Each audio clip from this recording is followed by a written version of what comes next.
Mich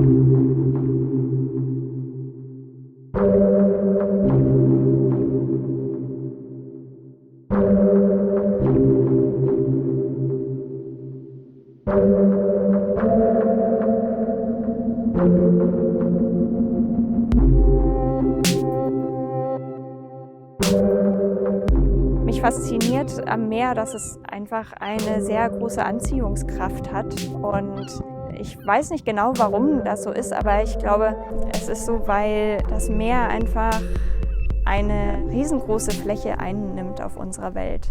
Und wenn wir am Meer sind, dann sehen wir aber nur so einen ganz, ganz kleinen Teil. Und wir können nicht einfach reinspazieren und das alles angucken. Und natürlich gibt es wissenschaftliche Erkenntnisse und es gibt sehr, sehr viel Wissen über das Meer. Aber wenn ich selber am Strand bin, dann bin ich am Strand und am Meer eigentlich nur wie ein Gast und sehe die wunderschöne blaue Fläche und weiß genau, da ist ganz, ganz viel Leben drin und kann mir das alles vorstellen. Und wenn ich bei dieser Vorstellung nicht an negative Dinge denke, sondern an die positiven, also die Lebewesen, die im Meer leben oder auch einfach an Geschichten, die ich mal gehört habe, an Märchen oder an Sagen oder an Kindergeschichten, dann finde ich, kann man aufs Meer gucken und diese ganzen Geschichten im Kopf haben und sich einfach ganz viel vorstellen, was unter dieser blauen Fläche ist. Und das finde ich das ganz Spannende am Meer. Wenn die Erde, auf der wir leben, zu über 70% aus Wasser und Meeren besteht, dann ergibt sich ja auch daraus alleine schon eine ganz besondere Verpflichtung und Verantwortung für uns. Gut darauf aufzupassen, sorgsam damit umzugehen und alles dafür zu tun, damit diese 70% im Gleichgewicht bleiben. Oder eigentlich muss man im Jahr 2020 ja eher sagen, teilweise wieder ins Gleichgewicht kommen. Also Zukunft ist für mich immer sehr stark mit der Umwelt verbunden. Also für die Zukunft, ja, die ist halt leider momentan relativ düster für die ganze Natur. Durch die Belastung, durch Nitrit und die Überfischung, Jahr für Jahr oder Monat für Monat kommen dann halt mehr solcher Fälle zum Vorschein. Und auch wenn man jetzt persönlich, selbst als einzelner Mann, halt sein Leben dafür opfern wird, alleine wird man sowas nicht schaffen. Wir müssen einfach die Augen aufmachen und wieder realisieren, dass wir haben noch eine Erde, die wir verbrauchen können. Und damit muss man respektvoll umgehen. Und ob es das Meer ist, ob es der Wald ist, der austrocknet, man sieht es an allen Ecken und Kanten, dass da was nicht stimmt. Was über Jahrhunderte schädlich geworden ist, kann man nicht erwarten, dass es innerhalb von 10 Jahren wieder in Ordnung ist. Das dauert natürlich genau seine Zeit, um das wieder zu regenerieren, als was das. Und Bemühungen sind ja da. Dass einfach durch die Gesellschaft durch irgendwie festgestellt wird, so kann es halt nicht gehen. Das haben wir jetzt lange genug gemacht und haben festgestellt, das ist irgendwie Kacke. Das müssen wir anders machen. Und dass das geht, das wird ja an vielen kleinen Beispielen immer wieder deutlich. Und ich hoffe, dass man auch wirklich irgendwann was sieht, was Entscheidendes sieht, wie die Leute sich verhalten. In ganz kleinen Schritten sieht man das schon, aber ich wünsche mir, dass man da einfach noch mehr davon mitbekommt. Wie kriegen wir das von A bis Z auf so eine grüne Linie? So.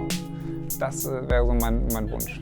Das sind natürlich irgendwie voll große Ziele und ich glaube, es macht auch Sinn, dass man irgendwie große Ziele auch im Kopf hat, auch wenn es irgendwie klar ist, so vielleicht muss man erst mit kleinen Erfolgen und mit kleineren Schritten anfangen. Also wir werden es nicht schnell hinbekommen, dass wir schnelle Erfolge haben, sondern das geht immer nur Schritt für Schritt. Für die Zukunft würde ich mir wünschen, dass wir diese Offenheit in der Diskussion uns hier bewahren und dass wir auch noch deutlich offener werden, dass die Meinung der anderen auch akzeptiert wird und dass wir dann eben gemeinsam gucken, wie können wir denn insgesamt hier als Region vorankommen. Weil letztendlich wollen wir alle dasselbe. Wir wollen die Natur erhalten und auch nach vorne bringen. Und das kann nur sein, wenn man miteinander spricht und nicht immer aufeinander rumhackt und nur immer Schuldzuweisung macht.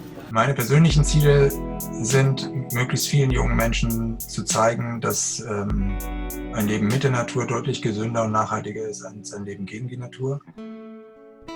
Ich stehe vor dieser riesigen Leinwand und weiß nicht, wo ich anfangen soll. Ich könnte Stunden, Tage oder Wochen überlegen, was der beste erste Schritt wäre oder ob das finale Produkt meiner Vorstellung entsprechen wird. Solche riesigen Aufgaben können paralysieren. Doch wenn es einem wichtig ist und wenn man weiß, dass man anfangen muss und möchte, treiben sie einen an, Großes zu bewältigen. Ich bin Philipp Zülsdorf.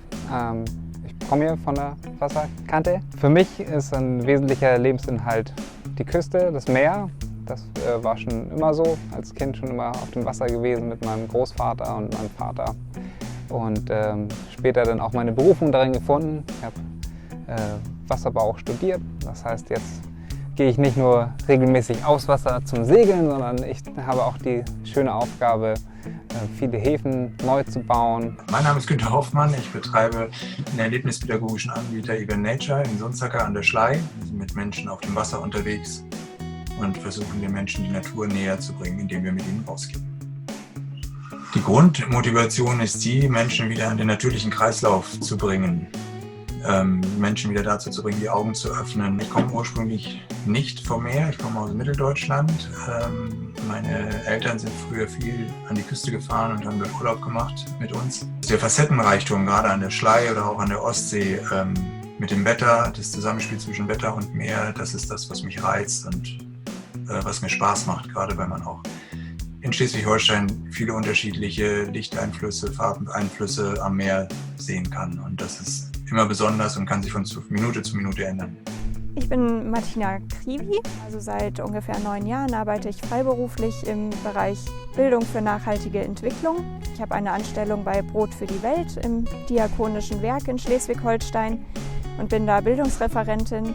Und das ist eine halbe Stelle, also habe ich noch genug Zeit, freiberufliche Projekte umzusetzen. Das Thema Plastikvermeidung, da habe ich mich in den letzten Jahren sehr darauf konzentriert und das ist auch mein großes Anliegen, da noch weiter zu kommen, beziehungsweise einfach sehr viele Menschen damit zu erreichen. Mein Name ist Max Tripphaus, ich bin Geschäftsführer der Ostseefjord Schlei GmbH. Die Ostseefjord Schlei GmbH ist verantwortlich für die Tourismusentwicklung in der Region von Schleswig bis zur Ostsee, von der Eckernförderbucht bis zur Flensburger-Förde. Also ich bin gleichzeitig auch Geschäftsführer des Naturparks Schlei und das hat sich hier ganz gut zurechtgefunden, dass das Tourismusentwicklungskonzept und der Naturparkplan eigentlich zu 90% deckungsgleich sind. Das heißt, wir entwickeln den Tourismus in der Region sehr naturnah. Persönlich bin ich 100 Kilometer entfernt vom Meer aufgewachsen und das Meer ist für mich immer so ein Sehnsuchtsort gewesen. Schon als Kind war das für mich immer total spannend, am Meer zu sein und wie so die Landschaft hinter dem Deich oder hinter der Düne dann ausgesehen hat. Also das war immer so ein richtiger Spannungsmoment, wenn man auf den Deich zugefahren ist und dann wollte ich immer wissen, wie sieht es eigentlich dahinter aus. Und von daher war für mich schnell klar, ich möchte später mal am Meer leben. Ich bin Jan-Ole Seebode. Ja, ich bin schon mein ganzes Leben hier an der Schlei. Ich fahre Touristen Tag ein, Tag aus zu der wunderschönen Schleiinsel oder Lotseninsel Schleimünde und zweimal in der Woche nach Schleswig, zur alten Landeshauptstadt. Und dort erkläre ich den Gästen halt, was hier historisch passiert ist oder was dann halt an Sehenswürdigkeiten halt hier ist. Oder zum Beispiel, ja, die Natur, es sind die Kräfte und die Gewalten. Wenn man jetzt in die Wellen eintaucht oder so, dann merkt man richtig, was Wasser für eine Kraft haben kann. Mein Name ist Sabine Theringen und ich bin gerade Masterstudentin von Kultur- und Sozialanthropologie in Marburg. Ich bin einmal in der Greenpeace-Gruppe aktiv, wo wir viele Sachen auch zum Thema Meer machen, in Meereskampagnen etc. Außerdem bin ich eigentlich immer einmal im Jahr bei Slowfish mit dabei, bei verschiedenen Messen. Es geht darum, KleinfischerInnen zu unterstützen und für den Austausch zu sorgen. Mein Name ist Jörn Ross, Fischer auf dem Holm in Schleswig und Elternmann der Hornfischerzonen. Das Meer, das war schon immer unsere Heimat, von Anbeginn an sozusagen. Die Familie ist nur belegt seit 1702 hier in Schleswig auf dem Holm und immer durchgängig vom Vater auf den Sohn Fischer gewesen. Und weil man sieht nicht an dem Ast, wo man drauf sitzt. Und wir als Holmer Fischer hier haben wir immer schon zugesehen, dass wir möglichst unseren Fischbestand aufrechterhalten können. Und das versuchen wir auch weiterhin. Ich bin Ralf Mothiel, ich lebe in Kiel-Holtenau. Meine Beziehung zum Meer ist sozusagen eine ganz private. Beruflich bin ich ganz anders unterwegs. Ich habe eine Beratungsfirma für Strategie und Programme von Radiosendern. Und das private Meeresprojekt, bei dem ich mich engagiere, ist hier die historische Seebadeanstalt in Kiel-Holtenau. Und diese Seebadeanstalt, die versuchen wir als Schwimmbad und als maritime Begegnungsstätte im öffentlichen Raum für jedermann zu erhalten und zu pflegen. Das Meer gehört fest zu meinem Leben und das Meer war für mich immer auch etwas, ganz Großes, etwas Endloses, Beruhigendes. Das gibt mir innere Kraft. Und das empfinde ich in dieser Form nur am Meer.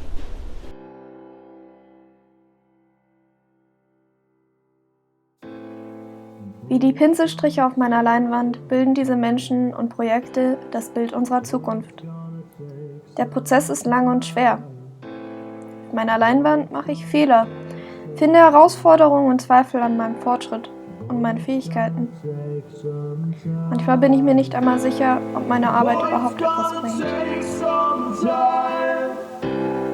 Boy, it's gonna take some time. Oh boy, it's gonna take some time. Boy, it's gonna take some time. Oh boy, it's gonna take some time. Oh boy, it's gonna take. Ich wollte nie wirklich aufgeben, aber es liegt auch daran, dass ich so viele verschiedene Projekte mache. Wenn ich jetzt an die Projekte zum Thema Plastikvermeidung denke, da ist es schon so, dass man irgendwann denkt, man kann irgendwie kaum was ausrichten. Man denkt dann, das ist ein Tropfen auf den heißen Stein. Da fragt man sich oft, macht das eigentlich Sinn, was ich hier mache? Oder gebe ich einen Workshop und danach gehen die Teilnehmer nach Hause und alles ist genauso wie vorher. Jetzt ist wieder dieses Gesetz irgendwie gekommen oder das und das wurde verabschiedet. Diese Regulierung wurde irgendwie gelockert, die es eigentlich einfacher gemacht hätte. Ja, es ist dann halt immer schon auch ein persönlicher Rückschlag, weil man sich halt denkt, so ja okay, man setzt sich halt irgendwie so viel dafür ein. Ja, und dann redet man irgendwie mit den Leuten und merkt, okay, es ist wieder irgendwie was passiert und es gab wieder ein Leck an Öl oder irgendwie einen Tanker, der aufgelaufen ist, etc. Und es ist irgendwie eigentlich genau die Arbeit, die man halt all die Jahre irgendwie macht. Ich verstehe mich selbst eigentlich auch als jemand, der versucht, die Natur zu schützen in all ihren Facetten. Gleichzeitig birgt das Bauen immer Potenzial, irgendwie auch Natur ihren Freiraum zu nehmen, Natur zu verunreinigen, also Einflüsse zu nehmen, die eben nicht positiv sind. Und das stellt für mich halt schon dann auch einen Konflikt irgendwo dar. So, es gibt halt Projekte, die mache ich dann nicht so gerne. Und dann gibt es eben auch Möglichkeiten, auf anderen Ebenen mehr oder weniger im Einklang dann mit der Natur weiterzubauen. Aber das ist trotzdem, wenn man ehrlich ist, immer wieder so ein Punkt, wo man nicht unbedingt einen positiven Fußabdruck hinterlässt. So, man hat was erschaffen, das ist auch erfüllend und faszinierend. Aber was bleibt, ist eben auch nicht nur positiv. Vor 2 Jahren hatten wir einen großen Plastikskandal in der Schlei, der auch bundesweit Schlagzeilen gemacht hat. Und der hat hier einige Leute eben auch wachgerüttelt, dass wir von dem Moment auch offen gesprochen haben über die Wasserqualität in der Schlei. Vorher war das immer eher hinter geschlossenen Türen und mittlerweile haben wir einen runden Tisch. Wir gehen mehr dazu, über die Probleme offen zu benennen und auch dann eben offen über Lösungen zu streiten. Und das muss eigentlich auch der Weg sein. Es gibt zwar halt immer wieder diese Rückschläge und trotzdem lohnt es sich halt jedes Mal weiterzumachen irgendwie. Ich sehe, wie das Bild aus meinem Kopf langsam zum Leben erwacht. Kleine Abschnitte nehmen Form an und ich sehe das Leben und die Kraft in den Wellen auf meiner Leinwand. Auf dem Weg gilt es besonders, diese kleinen Gewinne zu zählen und Energie aus ihnen zu schöpfen. Was ich immer halt total schön finde, sind einfach die kleinen Momente. Wenn man irgendwie sieht, so hey, hier ist irgendwie so der eine Fischer aus Irland und der andere Fischer irgendwie aus Kamerun und die können sich eigentlich gar nicht verständigen, so, aber die haben trotzdem so voll die Connection. Selbst in den Momenten, die es dann so schwierig ist, dieser kleine Austausch, diese kleine Verbindung, denke so, ja, es ist irgendwie voll wichtig und im Endeffekt eigentlich genau das, worauf es halt ankommt, auf so eine Verbindung, dass man zusammenarbeitet, dass man so eine Solidarität im Endeffekt entwickelt. Freut mich dann irgendwie total und das sind dann halt auch die Momente im Endeffekt, die mich halt motivieren. Die berühren mich auch mega. Ja, jede Krise bietet immer eine Chance, ne? Also als wir den Plastikskandal hier hatten, war das für uns die Chance, endlich mal offen über andere Sachen auch zu sprechen. Und dementsprechend habe ich schon den Eindruck, dass mittlerweile deutlich offener gesprochen wird und dass wir auch deutlich besser vorankommen als in den letzten Jahrzehnten, wo vieles einfach totgeschwiegen wurde. Als Tourismusregion sind wir seit 2,5 Jahren zertifiziert als nachhaltiges Reiseziel. Und wir haben als Gesamtregion auch 33 Partnerbetriebe mit in die Zertifizierung bekommen. Und mit denen arbeiten wir auch an Themen wie Energieeffizienz beispielsweise oder Einsatz von regionalen Produkten in den Tourismusbetrieben. Vieles mehr, aber auch das Thema plastikfreie Betriebe. Wie können wir im Tourismus, in den Betrieben vor Ort hier auch dafür sorgen, dass wir weniger Plastik einsetzen und dass wir die Gäste auch sensibilisieren. Wir erhoffen uns dadurch, dass wir immer mehr Leute eigentlich erreichen, dass sie mal über das eigene Verhalten auch nachdenken. Und da bietet der Tourismus hier in der Region an eine ganz gute Gelegenheit. Ja, Highlights gibt es natürlich immer dann, wenn du draußen unterwegs bist und das Glück hast, etwas ganz Besonderes zu erleben. Ich kann mich an eine Situation erinnern, wo ich zwischen 2 Regenschauern nahezu die ganze Schlei entlang gesegelt bin. Das heißt, ich bin immer im Sonnenschein gesegelt und vor uns war der Regen und hinter uns war der Regen. Der Wind aus der gleichen Richtung kam und wir genau mit der Geschwindigkeit segeln konnten wie der Wind. Das war schon ein cooles Erlebnis. In solchen Momenten weißt du dann, warum du das alles machst, um das einmal natürlich selbst zu erleben und anderen Menschen das zeigen zu können.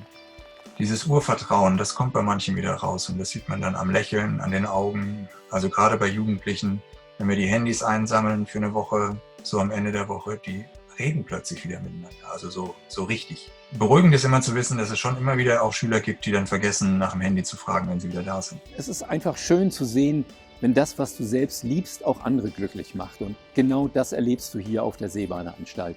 Dieses kleine Fleckchen Meer, das strahlt etwas ganz Besonderes aus. Das Engagement, das wir hier reinstecken, das kommt doppelt und dreifach zurück. Du siehst und spürst, das Meer macht etwas mit uns Menschen. Sobald man einen Mensch erreicht hat, ist das schon sehr viel wert. Wenn ich einen Schritt zurück mache und das vollendete Werk sehe, merke ich erst, was ich alles erreicht habe.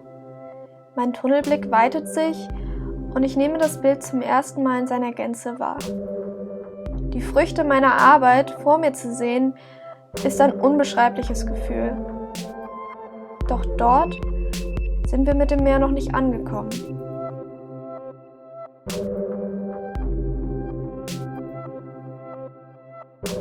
Ja, jeder kann das unterstützen, indem er das selbst vorlebt. Ne? Also wenn jeder mal ein bisschen guckt, wie verhält er sich eigentlich selbst? Also wie viel Müll produziere ich zum Beispiel eigentlich selbst oder wie viel Plastik setze ich selber ein? Dann hat jeder Verbesserungspotenzial und jeder lebt das ein Stück weit vor. Und allein dadurch, dass sich immer mehr Leute mit dem eigenen Handeln auch kritisch auseinandersetzen und bestimmte Sachen vorleben, ziehen andere irgendwann nach oder machen sich auch Gedanken darüber. Ich finde, das ist eigentlich so das Wichtigste an der ganzen Geschichte. Und ansonsten, wer sich aktiv beteiligen will, kann das immer gerne tun im Rahmen des Naturparks, der Naturparkarbeit, kann sich gerne an uns wenden, auch wenn wir freuen uns natürlich besonders, wenn jemand hier Flächenbesitzer in der Region ist und sich damit beschäftigen will, wie kann ich hier durch mein Handeln auf der eigenen Fläche auch dazu beitragen. Ich glaube, es ist eigentlich cool, wenn man irgendwie sagt, so hey, man schaut mal auf der Slawfish-Website vorbei oder man schaut sich mal irgendwie an, was irgendwie da Kampagnen sind, wie viele Interviews mit ZähnfischerInnen, sich mal zu überlegen, so okay, wie keine Ahnung, vielleicht kann ich irgendwie lokal, wo auch immer das sein mag, KleinfischerInnen irgendwie unterstützen. Ich glaube, jeder Einzelne kann sehr, sehr viel erreichen, wenn es um Meeresschutz oder um Umweltschutz geht. Und dazu muss man sich einfach nur selber fragen, was bewirken meine Tätigkeiten eigentlich? Und nicht gleich die große Flut an Dingen sieht, die man tun müsste und sollte und lieber die Erfolge zählt. Und dass man sich über alles freut, was man jetzt gerade gut gemacht hat. Also wenn man am Strand ein Plastikteil aufgehoben hat und entsorgt hat oder wenn man einen plastikfreien Einkauf geschafft hat, dann sollte man eben diese Erfolge zählen. Also erstmal für die Raucher, dass man zum Beispiel seine Zigaretten nicht über Bord wirft. Ne? Weil die Filter, das sind ja auch Mikroplastik mit drin, die lösen sich auch sehr schlecht auf. Das ist zum Beispiel ein kleiner Teil, den man dazu beitragen kann. Kauft da, wo es wächst. Ob Landwirtschaft oder Fischerei. möglichst kurze Wege beim Erstanbauer. Im Wesentlichen ist es das, ne? Dass jeder für sich gucken muss, was kann ich tun und da dann auch so den Willen hat, immer die Schrauben quasi ein bisschen weiter anzuziehen. Nehmt euch eine halbe Stunde Zeit und setzt euch einfach mal nach draußen. Egal ob ans Wasser, ans Strand, ans Meer, in den Wald, vollkommen egal. Einfach mal hinsetzen und still sein.